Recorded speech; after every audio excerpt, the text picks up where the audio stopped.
Нет у меня никакой зависимости, я просто люблю его вкус и аромат, ведь так приятно начинать свой день с чашечки кофе. Ничего не напоминает? У меня нет зависимости, но я люблю его пить каждый день и не могу от него отказаться. Все то же самое, что и с любыми другими наркотическими веществами.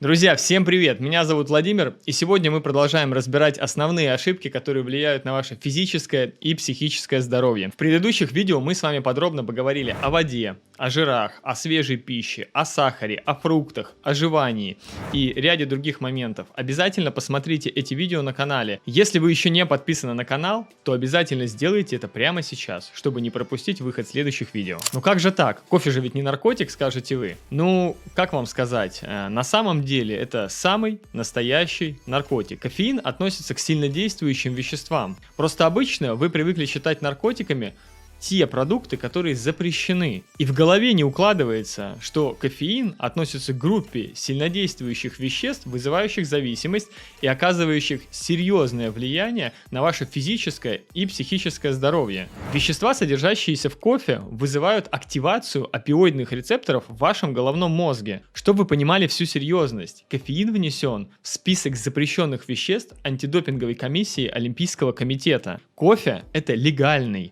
разрешенный и самый распространенный наркотик, который вы можете свободно употреблять 24/7 в любой точке мира. Вообще существует четверка великих, доступных для массового пользования продуктов, веществ, которые оказывают сильнейшее влияние на ваше физическое здоровье, психическое здоровье и продолжительность жизни. Это кофеин, алкоголь, никотин и марихуана. Заметьте, я перечислил их в порядке убывания по количеству пользования этими продуктами.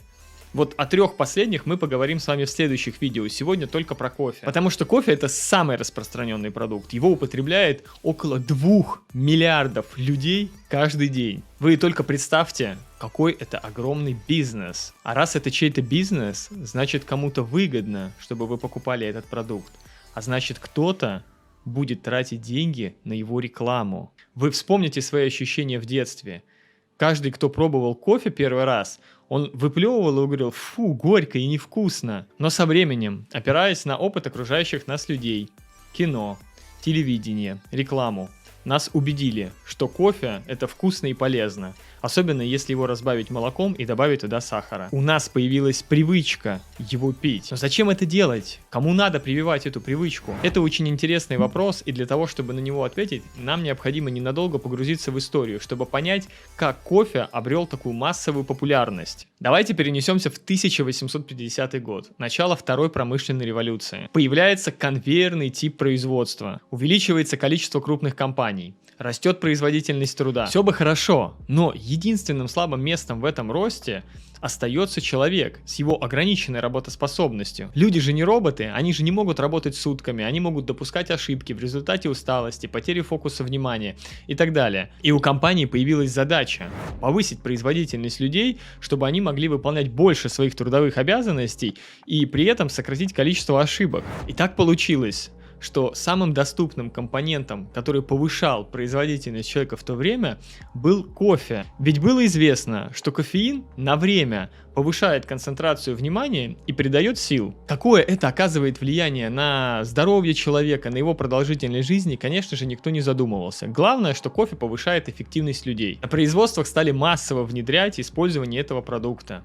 И появились перерывы на кофе, когда останавливали работу, и человек шел на перерыв, употреблял кофе и потом опять возвращался к своим трудовым обязанностям. Квинтэссенцию того, что было много лет назад, мы видим с вами сегодня. Современные компании устраивают множество кофе-брейков в течение дня, открывают кофейни в своих подразделениях. Да что уж там говорить, но сейчас на любой кухне, и дома у вас, и на работе всегда есть кофейный аппарат, ну или аппарат где-то в холле, где вы можете купить себе чашку кофе. Насколько же мощное распространение получил этот продукт, который все пьют и ничего кроме того, что он бодрит, о нем не знают. Статистика показывает, что после перерывов на кофе производительность человека растет где-то в среднем на 45 минут 1 час. Ну и что здесь такого, скажете вы? Ведь это же хорошо. Да в этом бы не было ничего такого, если бы к чашке кофе давали бы аннотацию с действиями этого продукта и рассказывали бы, о каких последствиях приводит употребление этого напитка там, на дистанции в 5, 10, 15 лет.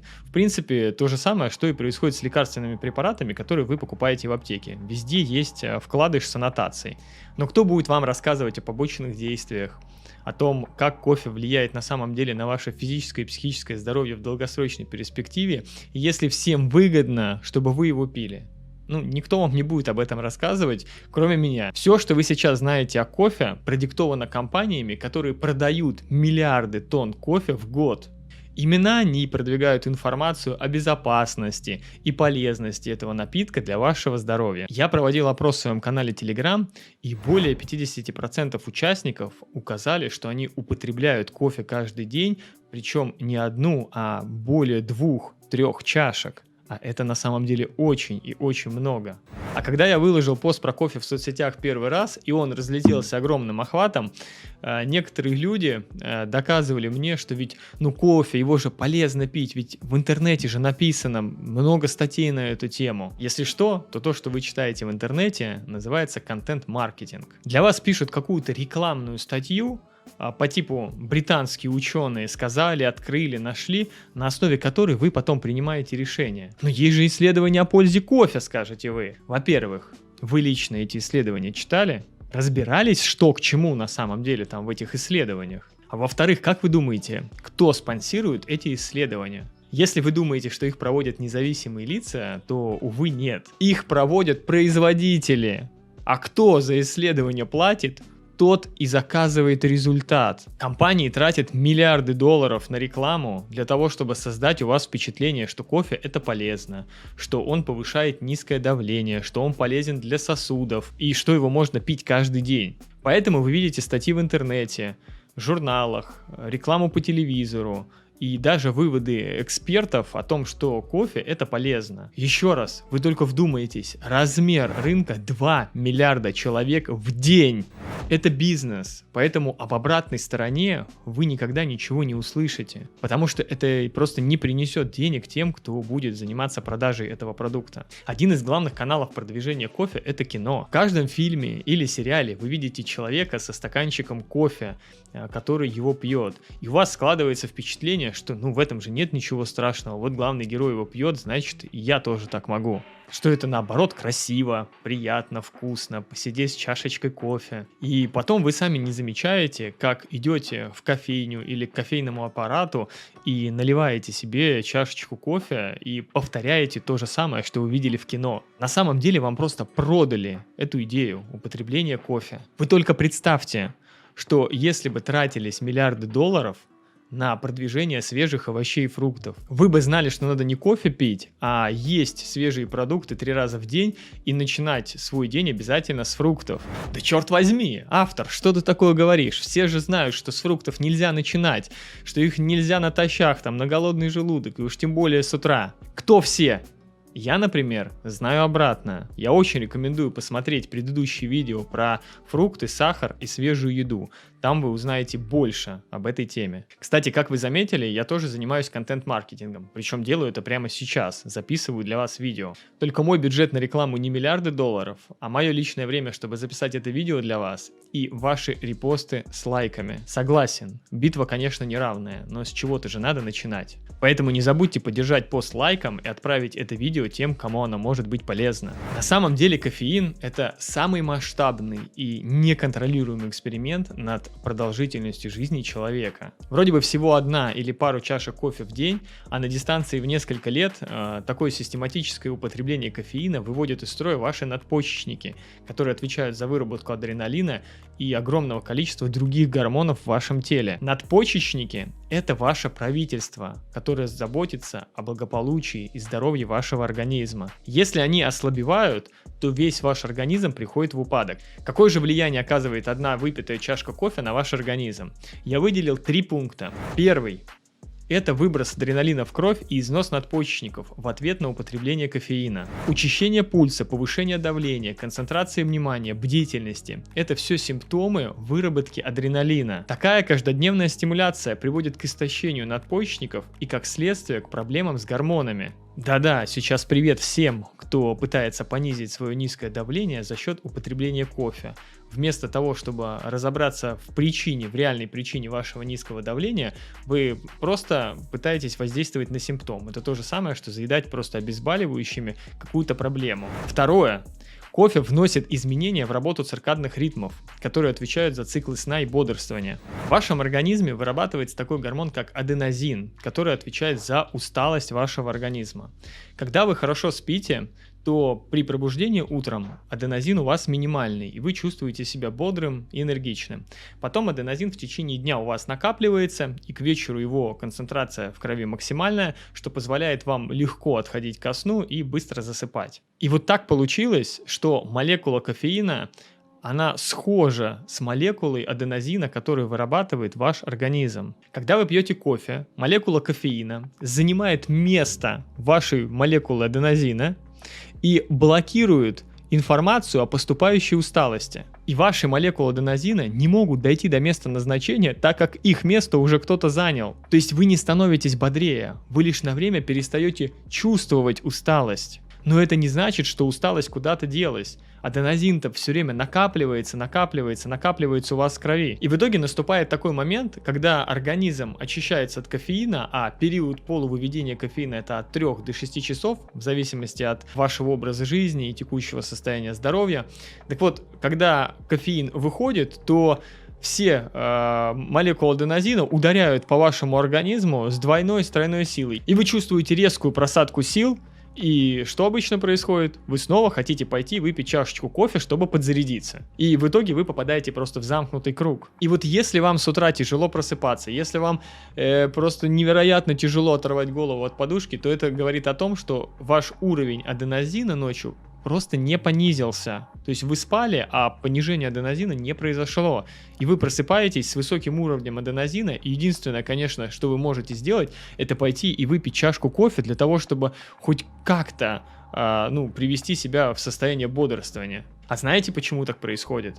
Потому что кофеин критически влияет на ваш сон ночью. Он оказывает влияние на глубокие фазы вашего сна, в которых как раз таки и происходит глубокое восстановление вашего организма и понижение аденозина. А теперь самое главное. Период полного выведения кофеина составляет где-то около 12 часов.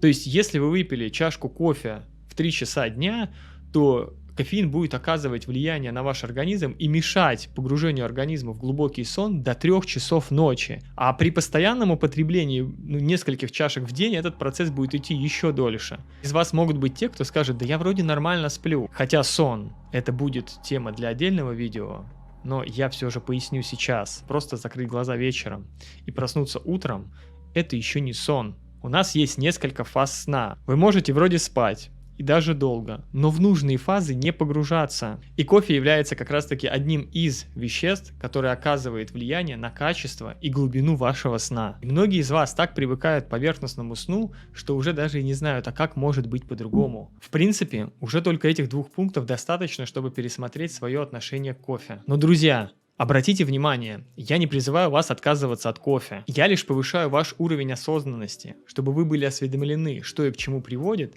и смогли сделать правильный выбор. Но давайте все же рассмотрим 3-й пункт. Кофеин относится к группе алкалоидов, то есть по факту это ядовитое вещество. И в какой бы концентрации вы ни разводили этот яд водой или какими-то другими напитками, он все равно остается ядом. Попадание кофеина в ваш организм вызывает активацию опиоидных рецепторов в головном мозге, которые вызывают чувство удовольствия, что как раз таки и приводит к формированию зависимости. При отказе от кофеина многие чувствуют физическую и эмоциональную боль, и это неудивительно. По уровню формирования зависимости кофе находится выше, чем многие другие наркотические вещества. Поэтому от него так сложно отказаться, и его пьют 2 миллиарда человек во всем мире каждый день. У кофеина есть смертельная дозировка, она равняется 10 граммам. В зависимости от вида кофе, метода его приготовления, количества выпитых чашек, вы можете употреблять от 5 до 20% от этого критического количества в день. Так может стоит пересмотреть свое отношение к яду, который разбавлен водой, молоком и сахаром и подтравливает вас медленно и по чуть-чуть годами. Ваш организм обладает огромными адаптационными способностями к восстановлению и может пережить очень много. Но ресурс внутренних органов будет снижаться, а стимуляция, которую многие чувствуют после употребления кофе, хотя на самом деле сейчас уже не все ее чувствуют, потому что многие настолько к ней привыкли, что и они уже даже ее не ощущают. Это и есть ответная реакция на употребление ядовитого вещества. Выделение адреналина происходит в ответ. Но даже если вы уже адаптировались и не чувствуете никаких ощущений при употреблении кофе, то это не значит, что он не оказывает влияния на ваши внутренние органы. Оказывает. Вы тратите ресурсы, чтобы оказывать сопротивление. Работает ваша иммунная система. И это я еще не сказал про канцерогены, которые появляются в зернах кофе в результате высокотемпературной обжарки до черна. Ведь это же все потом оказывается в вашей чашке. Каждый из вас смотрел фильм «Форсаж». Ну, это где главный герой едет на гоночном суперболиде, зажимает красную кнопку на руле, у него впрыскивается в двигатель специальная смесь, которая увеличивает мощность двигателя. И вот он ее зажимает, и просто летит, у него там невероятное повышение производительности двигателя. А теперь вспомните, что обычно происходит, когда главный герой держит эту кнопку очень долго. Двигатель просто выходит из строя. То есть употребление таких вот веществ – это всегда игра в долг. Вы используете допинг, за который потом необходимо расплачиваться. Если без контроля заливать в себя различные стимуляторы каждый день и не думать о будущем, то рано или поздно думать будет уже не о чем. Пробуйте отпустить красную кнопку и поехать спокойнее, не торопясь, чтобы потом не пришлось пить гормоны, так как надпочечники не работают, чтобы не пришлось удалять щитовидную железу, чтобы психических расстройств не было, чтобы ваша нервная система была здорова. Попробуйте просто заменить кофе на иван-чай или другие виды травяного чая. Травы – это отличный инструмент для улучшения своего физического и психического здоровья. Например, саган-дайля обладает отличными тонизирующими свойствами и множественными положительными эффектами на ваш организм. Еще, кстати, очень и очень вкусная. Вот это реальный продукт, который действительно будет придавать вам энергии, сил и улучшать здоровье ваших надпочечников. Главное помните, что ваш организм нуждается в вашей помощи, и никто, кроме вас, лучше о нем не позаботиться, ведь вы у себя единственные. В следующем видео мы поговорим с вами подробно об алкоголе и его влиянии на ваше здоровье. Обязательно подпишитесь на канал, чтобы не пропустить выход следующего видео. Поставьте палец вверх, и если у вас есть какие-то вопросы, пишите их в комментариях. Обязательно позаботьтесь о своих друзьях и отправьте это видео своим родным и близким, чтобы они тоже узнали о том, как кофе влияет на их здоровье. Также я рекомендую скачать мой авторский конструктор «Меню здорового питания», который поможет вам сделать первый шаг на пути к улучшению своего здоровья и самочувствия. Из конструктора вы узнаете, как составить вкусное, полезное и, главное, сбалансированное меню на каждый день. Ссылку вы найдете в описании к данному видео. Если вы хотите узнать больше информации по теме улучшения и восстановления своего физического и психического здоровья, то я рекомендую вам записаться в предварительный список моей закрытой группы. Там я даю больше информации и пошаговые инструкции, как улучшить свое здоровье без лекарств. Когда откроется набор, вы первыми получите уведомления. Ссылка также будет в описании к данному видео. Сегодняшнее видео подошло к концу. Я желаю вам хорошего настроения и отличного самочувствия. И помните, вы можете достигнуть всего, чего вы захотите, если вы готовы для этого немножко потрудиться. С вами был Владимир Горохов. До новых встреч!